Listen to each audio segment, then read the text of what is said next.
Open your Bibles to Ephesians chapter 1, verses 3 to 6.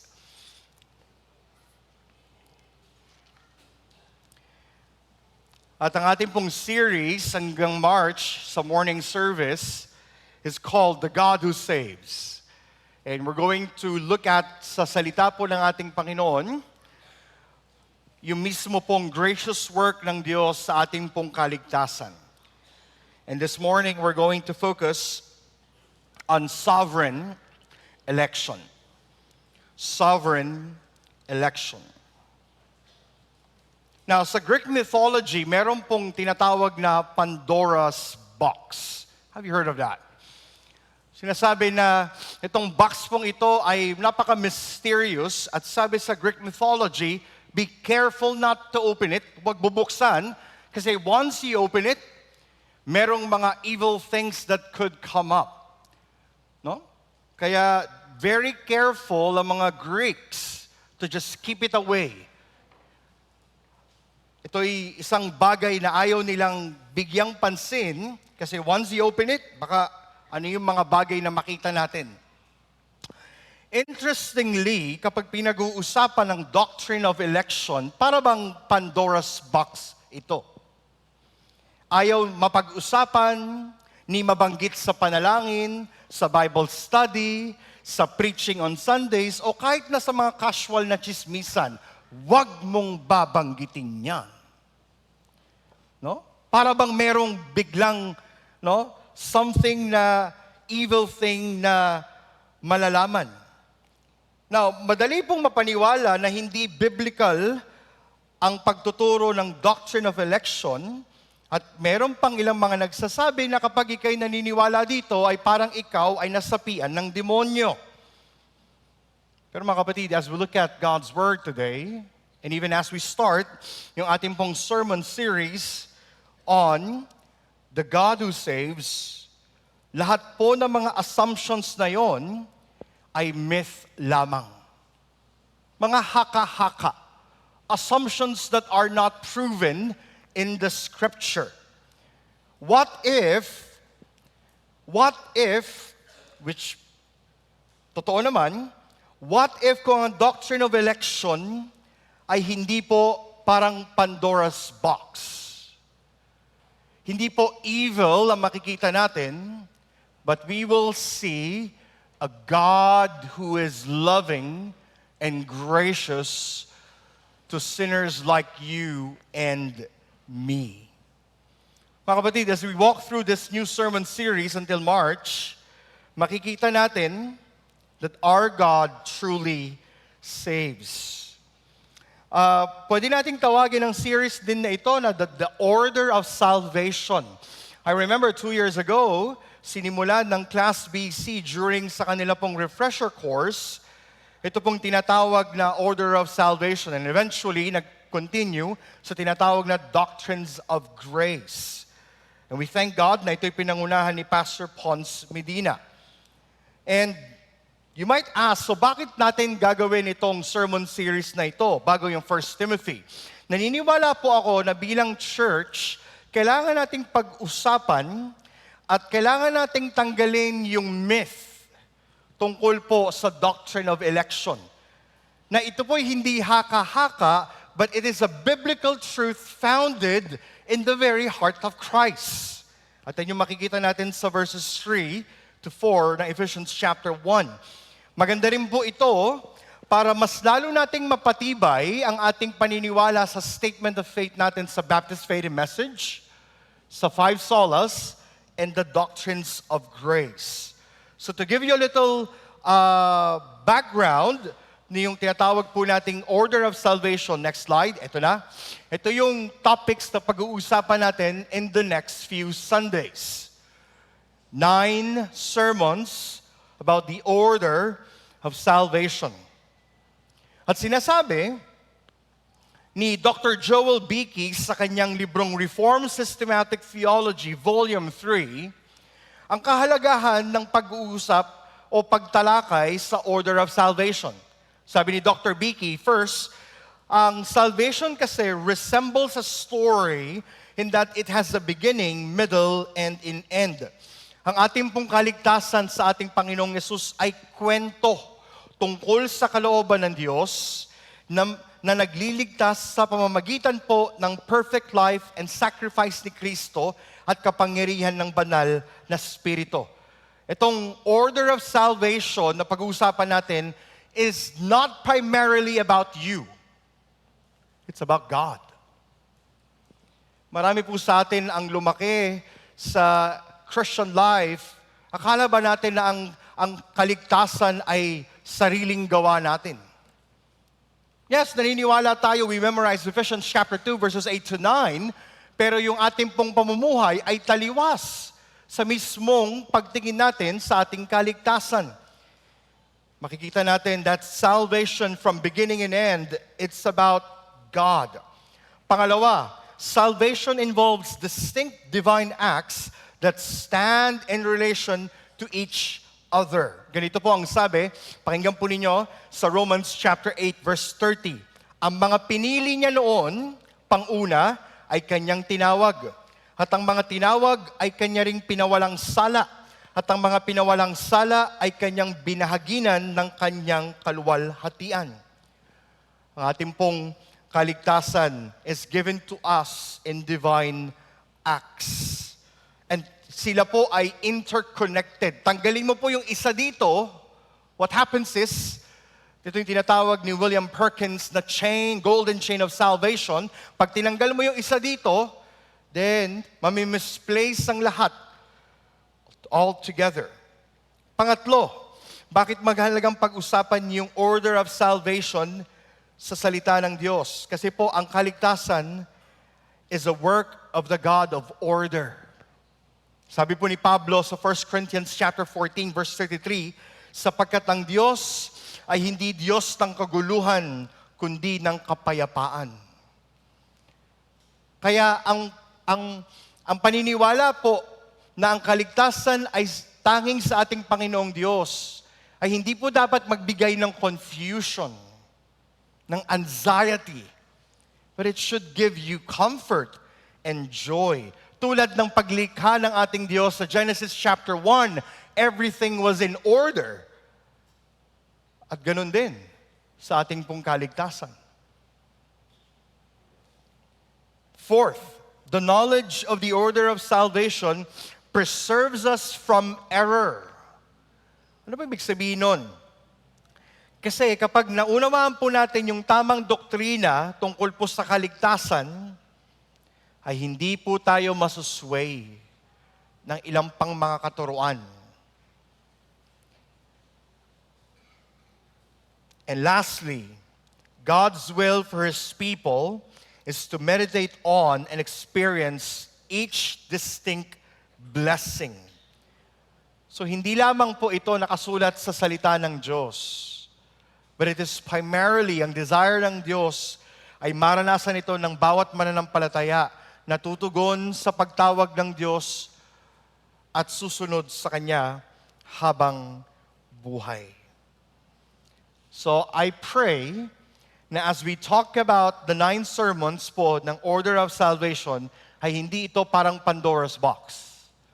But this is like a fountain of God's love and grace sa bawat mananampalataya.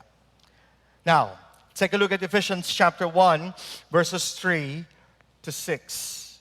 One main truth na gusto nating tignan as we ponder and study ito pong verses na ito.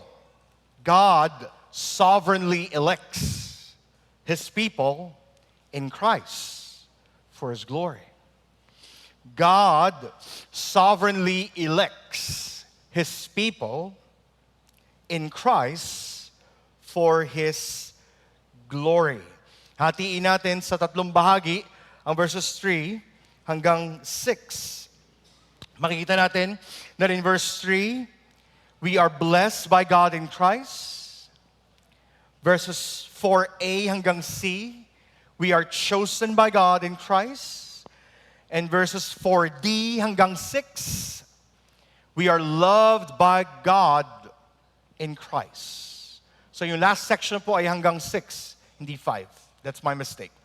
We are loved by God in Christ. Now, you might see, so bakit po merong laging in Christ? Kasi kung titingnan po natin yung verses 3 hanggang 6, makailang beses pong pinag-usapan ni Apostol Pablo na ang ating pong election sa Diyos ay nakapaloob po sa ating union with Christ. Tingnan po ninyong saglit yung verse 3. Sabi dito, "Blessed be the God and the Father of our Lord Jesus Christ, who has blessed us in Christ with every spiritual blessing in the heavenly places." Even as He chose us in Him before the foundation of the world, that we should be holy and blameless before Him. So, see yung connection. So, ang sovereign election ng Diyos is not separated from the heart of Christ. It's connected. Look at verse 5. "In love, He predestined us for adoption to Himself as sons through Jesus Christ, according to the purpose of His will, to the praise of His glorious grace, with which He has blessed us in the Beloved." So pag pinag-uusapan po natin yung order of salvation in God's Word, tandaan po natin, this is rooted and anchored sa puso po ni Kristo. And if you're in Christ, you get to experience this. Dapat mararanasan po natin ito. Now, few cautions before we move forward. Deuteronomy chapter 29, verse 29. Bago ko po banggitin ito, nabasa ko po yung isang commentary ni John Calvin. Sabi niya, kailangan maging maingat ang bawat Christians na tatalakay at mag-aaral tungkol sa doctrine of election. Bakit? Dahil ang ating pong kaisipan ay so limited. At hindi natin po pwedeng basta na lamang ikahon yung perspective ng Diyos sa ating finite minds.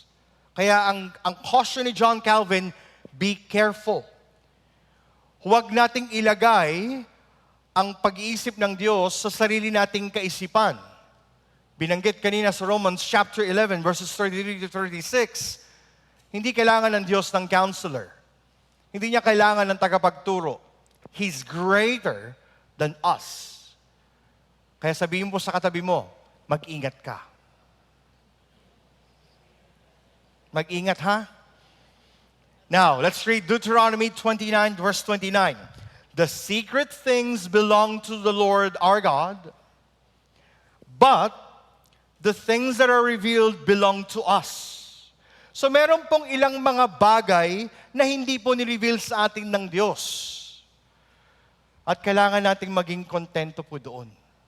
Pero, sa mga bagay po at katotohanan na ipinagkatiwala at ni-reveal ng Diyos sa atin, ito'y para ma-experience natin today. At sabi ng Panginoon, "To our children forever, that we may do all the words of this law." So hindi natin kayang mapag-usapan ang lahat ng bagay tungkol sa doctrine of election in 45 minutes. At ako rin po, I understand my limitations. But we need to trust the Holy Spirit to give us understanding and wisdom. Take a look at verse 3. Ano po makikita natin sa gustong sabihin ni Apostol Pablo tungkol po sa ating election or yung sovereign election ng Diyos sa kanyang mga hinirang.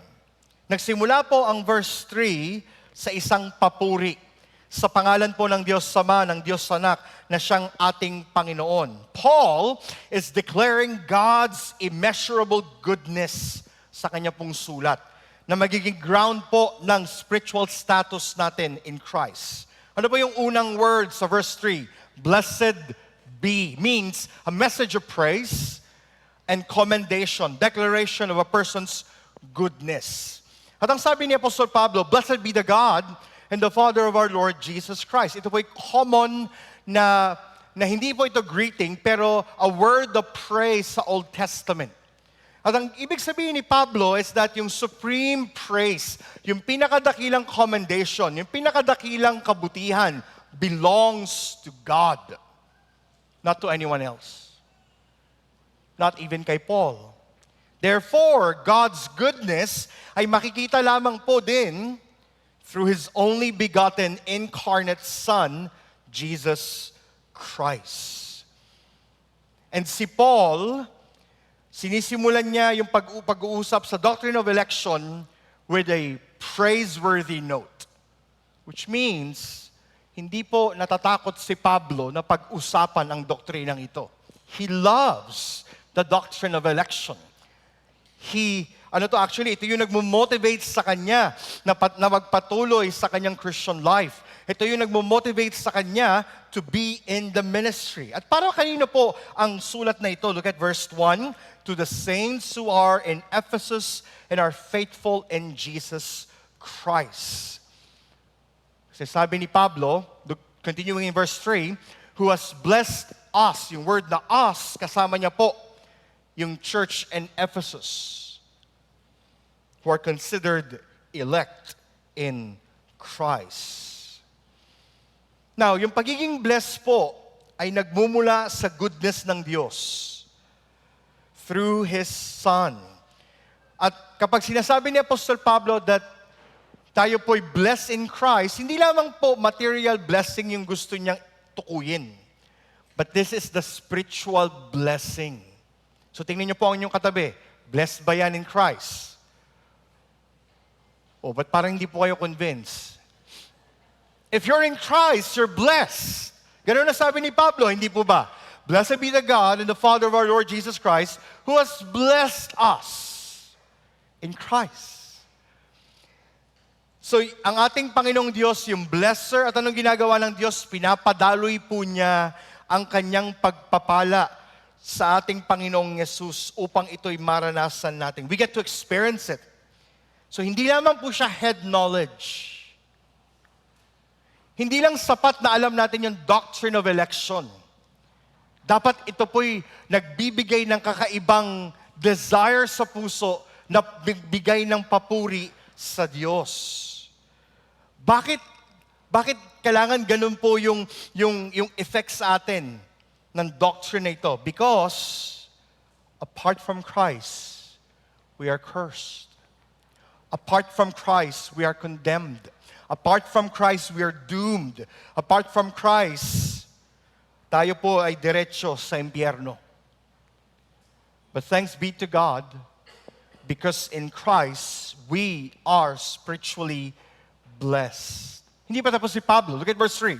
With every spiritual blessing in the heavenly places.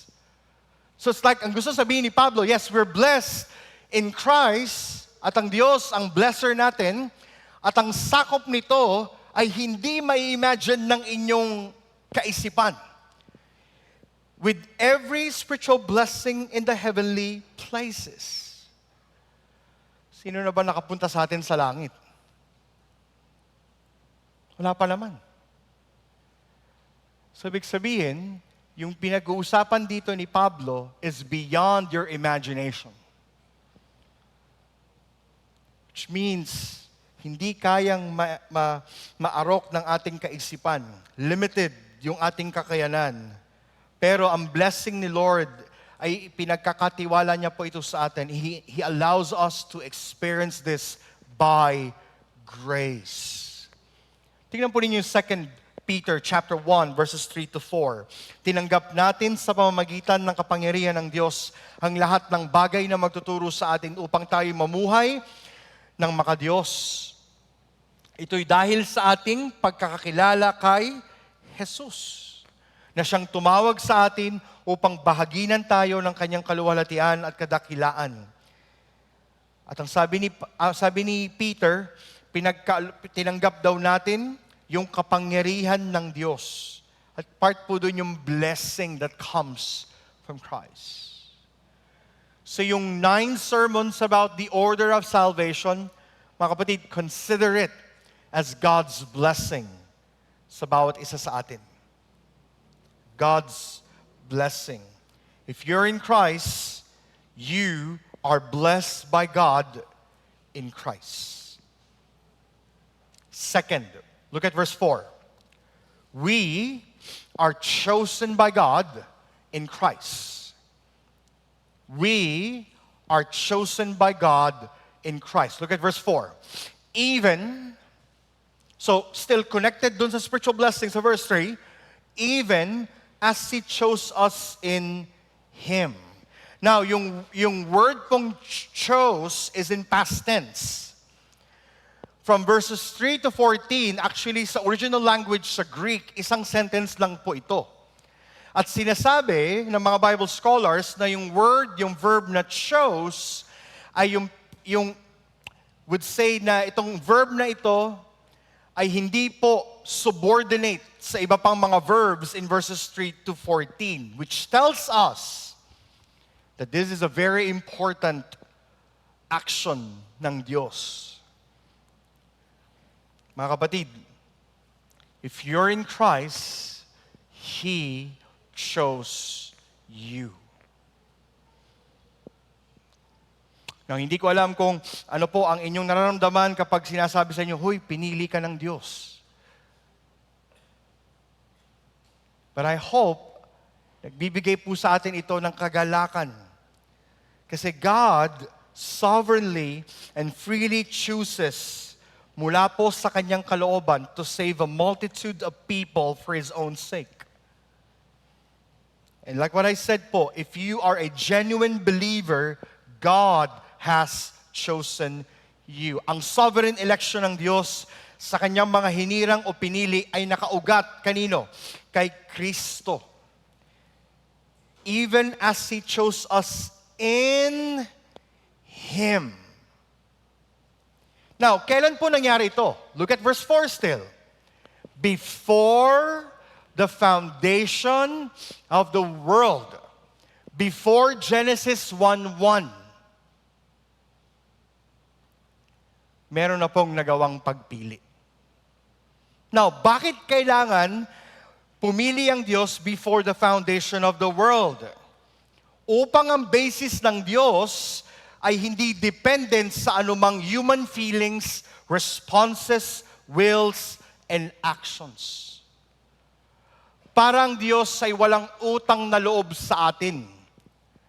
Now, meron pong ilang pagtingin sa doctrine of election as if like, pag binabanggit ito, He chose us in Him before the foundation of the world, na nakita ng Diyos na in the future, alam niya kung sino ang tatanggap. Therefore, ililigtas siya o pinili na siya. Mga kapatid, kapag ganun yung perspective natin sa doctrine of election, ibig lang sabihin, you have earned God's grace. Pero ang pagpili po ng Diyos, malinaw po sa verse 4. Even as He chose us in Him before the foundation of the world, wala pong strings attached ang pagpili ng Diyos. Kaya ganoon na lamang ang pagsulat ni John sa chapter 1, verse 12 to 13. Subalit, ang lahat ng tumanggap at sumampalataya sa Kanya ay binigyan niya ng karapatang maging mga anak ng Diyos. Okay? Now, kailangan basahin niyo yung verse 13 din. Sila ay naging mga anak ng Diyos, pakinggan niyo, hindi dahil isinilang sila ayon sa kalikasan o sa kagustuhan o kagagawan ng tao, kundi ayon sa kalooban ng Diyos. He chose us in Him before the foundation of the world. 2 Timothy chapter 1 verse 9. Who saved us, sabi ni Pablo, and called us to a holy calling, not because of our works, but because of His own purpose and grace, which He gave us in Christ. Kailan? Before the ages began. See the mind and the heart of God.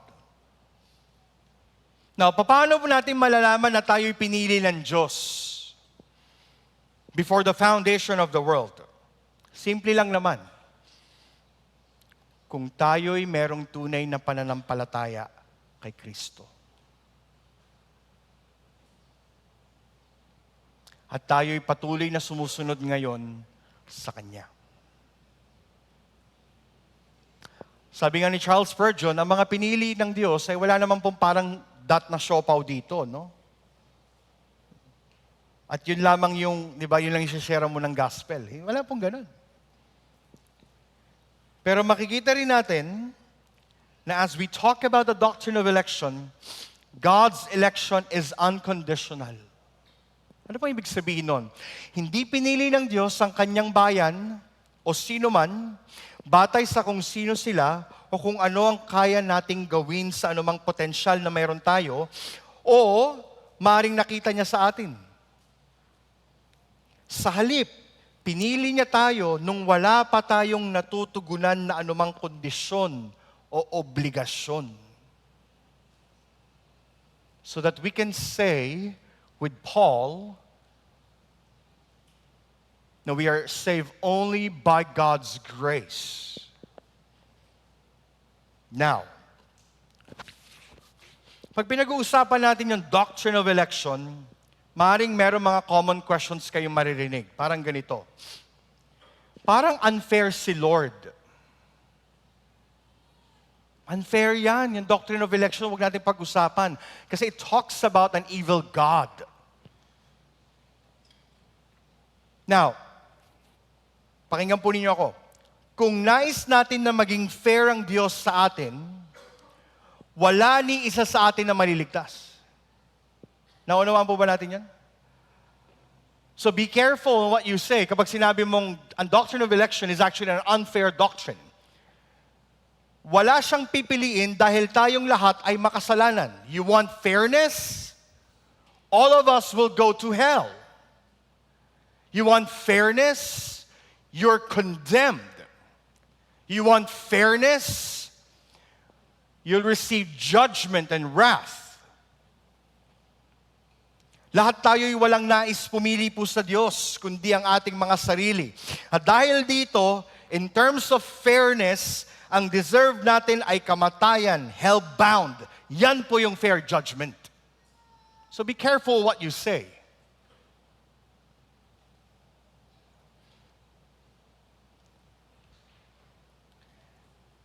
But God, in His sovereignty in Christ, chose before the foundation of the world who will be saved. Who will be saved. Hindi lamang na ang doctrine of election ay unconditional, ito rin po ay eternal. Ano ba ibig sabihin nun? Ang layunin po ng Diyos sa kanyang pagpili ay mula pa sa simula. At ito po'y totoo, magpakailanman. Ang kanyang sinimulan ay kanyang tatapusin. Philippians chapter 1 verse 6. Ibig sabihin, ang ating pong kaligtasan, kapag tayo'y naligtas, hindi po yan mawawala sa atin. It's forever.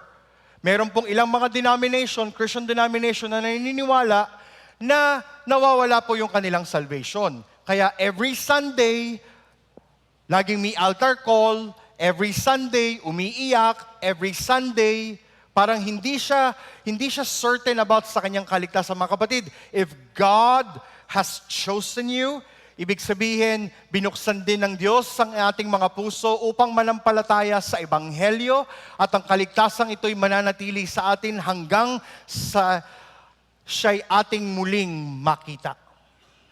It's eternal.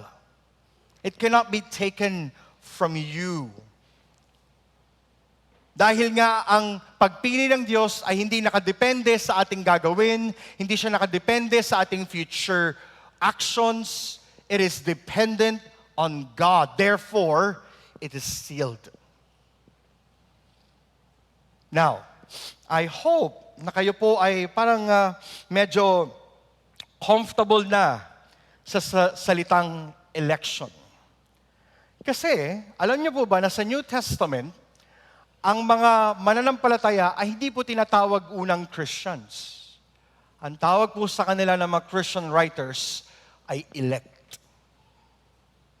Ibig sabihin, yung word na elect o pinili ay call of endearment. Ano ba, kung may asawa po kayo, bebe, di ba yung mga ganyan? Bebe, honey, love ko, yung mga ganyan. So, yung mga call of endearment. Sa ating Panginoong Yesus, ang call of endearment niya sa kanyang mga hinirang ay elect. Makikita natin yan sa Romans 8:33, Colossians 3:12, 1 Thessalonians chapter 1 verse 4, 2 Timothy chapter 2 verse 10, 1 Peter chapter 2 verse 9. Elect or chosen. No? Now, kung ang doctrine of election na pinasimulan ng ating Panginoong Diyos in Christ is unconditional and eternal, ano po yung purpose ng Diyos? Look at verse 4 still. That, sabihin, meron pong eternal purpose ang doctrine na ito. That we should be holy and blameless before Him. Nakita niyo po? May purpose. So isa po sa mga eternal goals ng ating election kay Kristo ay maging banal at walang bahid po dapat ng karumihan before our God. Yan po yung ultimate purpose o yung isa sa mga purposes ng Diyos kung bakit niya po pinili yung kanyang mga hinirang. So hindi lamang para sabihin nila sa kanilang sarili, okay sige, save na ako, secure na ako, safe na ako, pupunta na ako ng heaven. There's more to it. Ibig sabihin, ang goal ay patuloy tayong maging banal at maging blameless. Bakit? Dahil ang ating Diyos ay banal, ang Diyos ay pure, though meron pong pinag-uusapan theologically, na kapag tayo na kay Kristo positionally, tayo ay holy and blameless, dahil sa ginawa ng ating Panginoong Yesus sa krus ng Kalbaryo. Pero meron din po tinatawag na ongoing holiness and purity. At yun po yung dapat na ginagawa ng doktrina ng election sa ating mga puso. So pakinggan po ninyo ako. If you are God's elect, you must not tolerate sin to reign in your life. Dapat, more and more, you will hate your sin. More and more, you will hate kung ano po yung tinalo ng Diyos sa krus ng Kalbaryo. At meron na tayong new master. If you are God's elect, you will not pursue your selfishness, rebellion, and disobedience na magiging hadlang upang ating patuloy na gampanan yung purposes ng Diyos sa ating buhay. If you are God's elect, you will live in gratefulness and joy. Dahil yung salvation na meron po tayo ay hindi natin pinagsumikapan. Ito'y pinagkaloob sa atin ng Diyos freely. If you are God's elect, dapat po, you have an ongoing desire to love Jesus. If you are God's elect, you have an ongoing desire to serve Jesus sa loob ng church, to make Christ known in Pampanga and in the world. If you are God's elect, you are now dapat living for God's glory and not your own. If you are God's elect, you should be holy and blameless before Him. May purpose po ang paghirang ng Diyos sa atin. So please be careful. If you say na kayo po'y naniniwala sa doctrine of election, pero ang buhay po natin ay taliwas sa sinasabi sa verse 4, then you need to repent. We need to repent and ask the Lord for His grace and faith. Lastly, we're going to see in verses 4d hanggang 6, we are loved by God in Christ. Hindi lamang that we are blessed by God in Christ, not only that we are chosen by God in Christ, but also we are loved by God in Christ. Nakita natin sa verse 4c, yung purpose kung bakit tayo iniligtas ng ating Diyos, ba't tayo pinili before the foundation of the world, that we should be holy and blameless before Him. At ano po yung motivation ng Diyos in doing that? Look at verse 4d. In love. In love. So klaro po yun, ha? Hindi dahil meron tayong gagawin in the future, hindi dahil mas pogi ka sa katabi mo o maganda ka, hindi dahil sa magiging status mo in the future, pero yung basis ng Diyos ng pagpili is rooted and anchored in love. Now, ano po ibig sabihin ni Pablo ng word na love? Ito po yung agape love ng Diyos. Higit pa po ito sa pag-ibig na meron tayo sa ating spouse, sa ating asawa. Higit pa ito sa pag-ibig na meron tayo sa ating best friend. Higit pa ito sa pag-ibig na meron ng mundong ito. It is the agape love of God. Ibig sabihin, itong love na ito transcends all loves. At ito po, yung naging basis ng Diyos in choosing, in loving. Now, think about this. Kahit na alam ng Diyos na ang Kanya pong mga hinirang ay sasaway sa Kanya. Kahit na sila ay may mga pagkakataon na hindi makikinig sa Kanya. May mga pagkakataon na hindi susunod sa Kanyang kalooban, magmamatigas, magmamarunong. At kahit na ganon ang trajectory ng ating buhay sa Christian life, pinili pa din tayo ng Diyos to set His affection on us. Sabi ni Charles Spurgeon, I believe the doctrine of election because I am quite sure that if God had not chosen me, I should never have chosen Him. And I am sure He chose me before I was born, or else He would never have chosen me afterwards. And He must have elected me for reasons unknown to me, for I never could find any reason in myself why He should have looked upon me with special love. Kapatid, if you are a Christian today, wala ni isa man sa atin ang karapat-dapat, wala ni isang kagandahan, wala ni isang kabutihan, wala ni isang mabuting bagay sa ating mga buhay ang magiging dahilan upang tayo iligtas ng Diyos. Only God's love.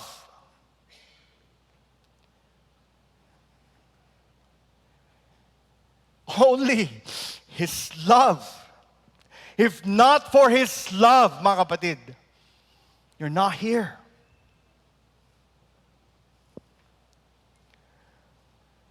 See how liberating this doctrine. And see kung paano yung doctrine na ito increases po yung ating pagsamba sa Diyos. Kaya kapatid, kung ikaw naririto, yung Christian life mo is like lukewarm.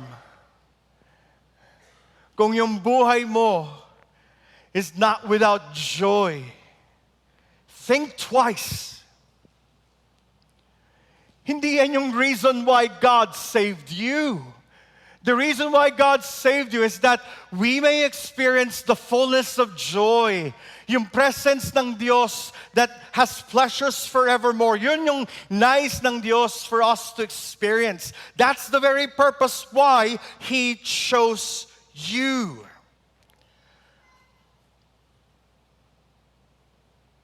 And Paul is not yet done. Look at verse 5. In love, He, God, predestined. Connected sa word na chose. Pero yung word na predestined is precise in such a sense na pinagplanuhan ng Diyos. Walang aksidente. Wala yung para bang, ay naging Christian siya. Walang ganun. Ibig sabihin, kapag merong isang person na naging mananampalataya, that is planned by God. He predestined us, tingnan po ninyo, for adoption to Himself as sons through Jesus Christ. Ibig sabihin, hindi lamang po tayo recipient ng forgiveness ng Diyos. Hindi lamang tayo tinanggal ng Diyos sa Kanyang galit sa ating mga kasalanan. Pero anong sabi ng salita ng Diyos? He predestined us. He prepared us for adoption. Na yung mga dating kaaway ng Diyos, yung mga dating suwail at taksil na servants ng Diyos are now what? Adopted.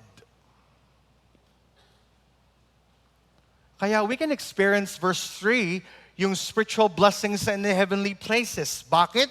Kung ano yung kay Kristo ay sa atin. Yun po ibig sabihin ng adoption. In the Roman culture, kapag po ang isang person is adopted into the family, lahat ng yaman ng pamilya ay ganun din ang possession ng adopted son and daughter. Kaya see how blessed we are.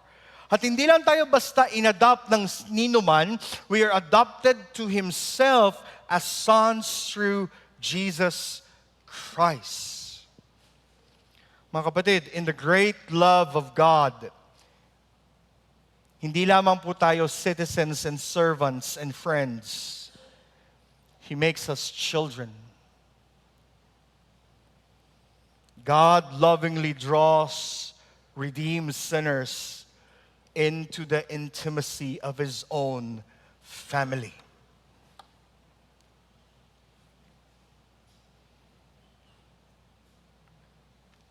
Mga kapatid, the doctrine of election is not evil. The doctrine of election is so good. It's so beautiful. Nang dapat bawat mananampalataya who will believe on this, wala ni isa man sa atin ang dapat magyabang. It should flatten your pride.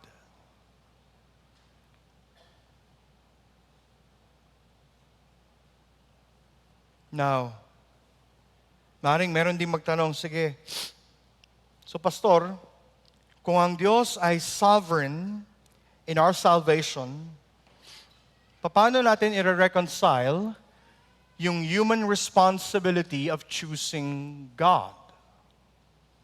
Para bang magkaaway yung sovereignty ng Diyos at yung human responsibility. Hindi, kasi nakikita ko sa Biblia merong choose God, receive Christ. Pero meron ding divine sovereignty.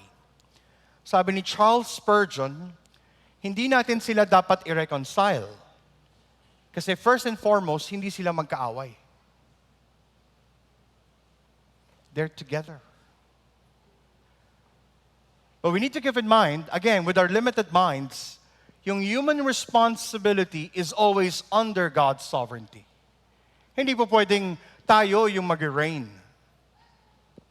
Hindi po pwedeng, hindi, buti na lang pinili ko ang Diyos.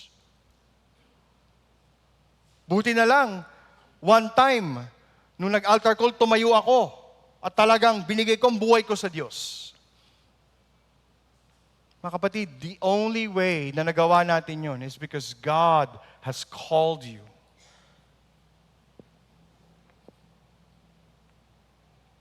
So yes, meron pa ring responsibility na dapat gawin ang bawat human being at tanggapin at paniwalaan, sampalatayanan ng ating Panginoong Yesus sa pamamagitan ng kanyang ebanghelyo. But please do not make a mistake na ang ating pong pagpili sa Diyos is a result of God's choosing. Naintindihan mo ba? The reason why we can choose God is because God before the foundation of the world, has been preparing ating mga puso for this. Kaya pag nasi-share tayo ng testimony, be careful din sa words na ginagamit natin. Pag nag-share kayo ng testimony to other people, ang kailangan maging bida sino? Si Kristo. Kaya dapat ang bungad natin, no? Hindi nung tinanggap mo si Kristo, pero when God saved you, nung niligtas ako ng Panginoong Diyos, mula sa aking karumihan, mula sa katigasan ng aking ulo, mula sa aking rebellion at disobedience, He allowed me to receive Him. Walang kailangang magyabang. Ganito ang sabi sa 1 Corinthians chapter 1, verse 26. Tingnan po ninyo. For, consider your calling, brothers. Pinag-usapan ni Pablo dito is yung salvation. Not many of you were wise according to worldly standards. Not many were powerful. Not many were of noble birth. But God, tingnan nyo, chose what is foolish. Tingnan nyo yung katabi nyo. Mukha bang fool yan? Kung yes, then qualified yan. Sabi ni Pablo, but God chose what is what? Foolish.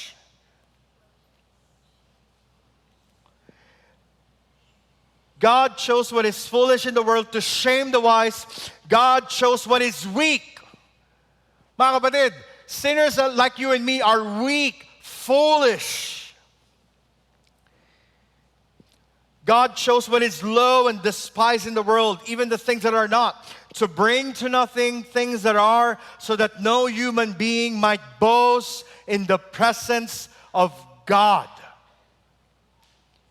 See yung consistency ng New Testament on this. Sa ating Baptist Faith and Message 2000, ganitong sinasabi about election. Kasi marami nagsasabi, ang mga Baptist daw kapag naniwala sa election na hindi na Baptist. I do not believe in that. Pakinggan ninyo ang sinasabi sa ating confession, election is the gracious purpose of God according, see this, to which He regenerates, justifies, sanctifies, and glorifies sinners. So, hindi mangyayari yung regeneration, justification, sanctification, and glorification kung ang isang person po ay hindi chosen before the foundation of the world in love of Christ. So, ang mga Southern Baptists po ay naniniwala sa doctrine of election. Now, tingnan nyo. It is consistent with the free agency of man, human responsibility. Now, may magsasabi, see, merong free will ang tao. But please keep in mind na itong confession na ito is connected sa election. Hindi po siya standalone. Kaya yung free agency of man is guarded by the doctrine of election.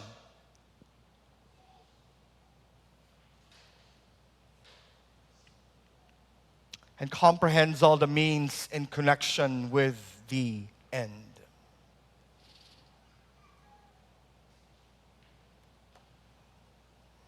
Now, bakit po ito ginagawa ng Diyos sa kanyang mga hinirang? Look at verse 5 still, 5b. According to the purpose of His will.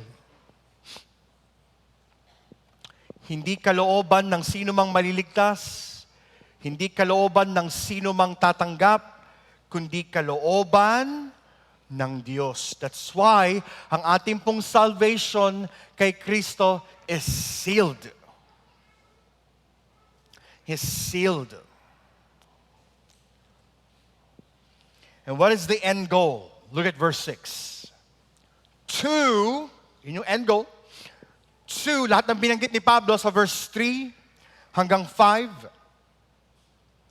Ang end goal po noon, ang trajectory ng argument ni Pablo is that lahat tayo ay hindi titingin sa sarili, Lahat tayo ay hindi titingin sa mga bagay na nagawa natin in the future or in the past or in the present. Lahat tayo ay hindi titingin sa anumang bagay na kaya nating gawin, but we are going to look to God. Verse 6 says, to the praise of His glorious grace with which He has blessed us in the Beloved.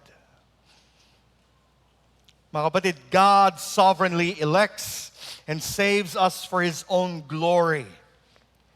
At kapag tunay po nating naunawa ng biblical view ng sovereign election, kagalakan at papuri ang ating mararanasan. Hindi po takot. Hindi takot. It will give you humble adoration. It will give you praise to our God.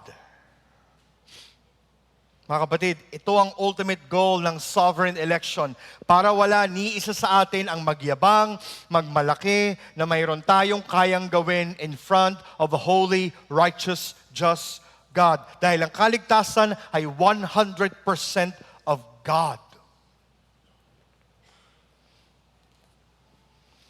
Kaya pag na-meet natin ang Diyos sa langit,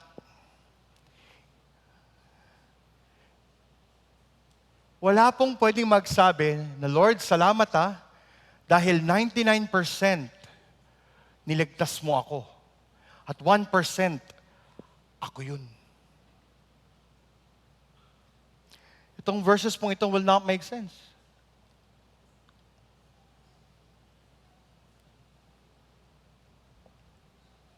Kaligtasan po ay tanging sa Diyos lamang. 100%. What is your contribution? Sabi ni Jonathan Edwards, ang ating mga kasalanan. Ang ating mga kasalanan. Mga kapatid, God sovereignly elects His people in Christ for His glory. Are you still with me? Gising pa? Kaya pa? Now, let's apply God's word. Mga kapatid, as God's elect, rejoice in the salvation we have in Christ. Rejoice sa kaligtasan na meron tayo kay Kristo. As God's elect, let's live holy and pleasing lives. You are not your own anymore. You were bought with a price. Therefore, live for the true King. And as God's elect, the doctrine of election po does not hinder you from evangelizing or doing missions. Pero as God's elect, we continue to proclaim the gospel to those who are yet to believe. Now, hindi natin alam kung sino po yung mananampalataya because we're not sovereign. Kaya as much as we can, share the gospel to anyone na wala pang pananampalataya. Share the gospel, proclaim the gospel. Proclaim the right gospel, the biblical gospel. So that in God's time, at hindi po masama that we ask the Lord, Lord, have mercy. Save them. But we trust sa saving work ng Diyos, hindi yun sa ating kakayanan. That's why we continue to proclaim. And the exciting part is that there are yet still more people who are going to believe. Kaya if you're here today and you never trusted the Lord Jesus Christ, we pray that the Lord will be so kind and merciful to you. That the Lord will grant you repentance and faith. Pagtalikod sa kasalanan at pananampalatayang tumingin kay Kristo. Na wala kang kakayanang tumanggap ng kaligtasan sa sarili nating gawa, kundi lamang sa perfect sacrifice ng ating Panginoong Jesucristo sa krus ng Kalbaryo at kanyang muling pagkabuhay. That's the only way where you can experience the blessings of Christ. The joy of being part of God's family, adopted sons and daughters of the King. So I pray, kung wala ka pang relasyon sa ating Panginoong Yesus, I pray that you'll come. I pray that you will come to the Lord Jesus Christ. I pray that you will find hope in Him. And for those na meron ng pananampalataya kay Kristo, rejoice. Live holy and pleasing lives. Let's proclaim the gospel till He comes. Mga kapatid, the doctrine of election is a wonderful doctrine na dapat magbigay sa atin ng more encouragement to give praise and glory to our God. Tayo po'y manalangin. Panginoon, marami pong salamat sa iyo sa umagang ito. Salamat dahil ang iyong salita ay tapat at tunay.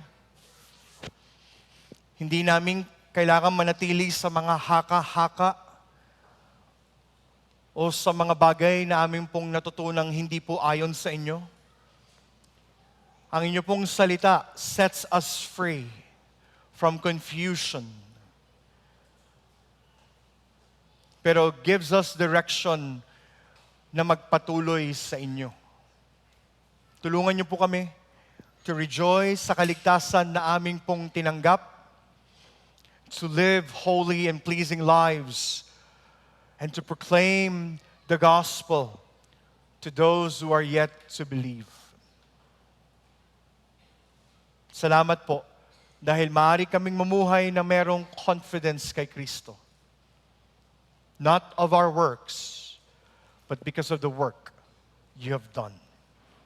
At salamat dahil ito'y tatapusin mo ayon sa iyong kalooban at ayon sa iyong mga purposes. Purihin ang iyong pangalan.